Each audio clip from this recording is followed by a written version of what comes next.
Being an international student, especially at an English-speaking university, it's always going to be hard.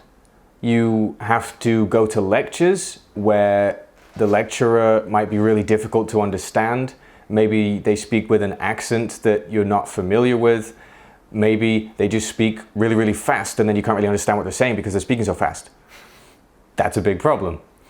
Another one is you have to make friends. Obviously that's not a problem, that's just something that you want to do. And of course, making friends and having people to talk to, especially English people or Americans or native English speakers, I should say. If you have people like that you can talk to, that certainly helps with making conversation. It helps you develop your speaking and listening skills. But academic writing is a whole different ball game, really. There's a lot of differences between academic writing and informal speaking.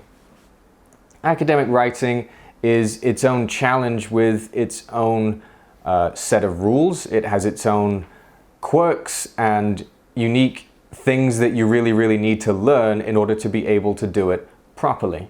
When we were making this course, we asked as many international students who went to English-speaking universities as we could about their experiences with academic writing, and most of them said they felt that they didn't really get enough instruction or enough help with their essay writing.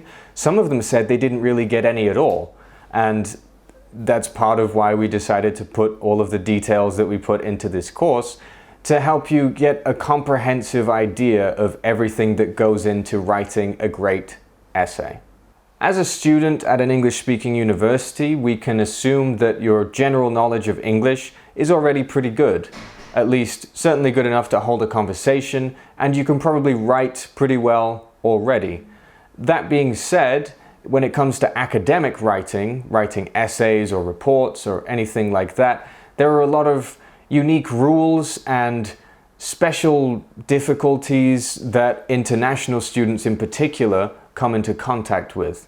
We'll go into those in more detail next.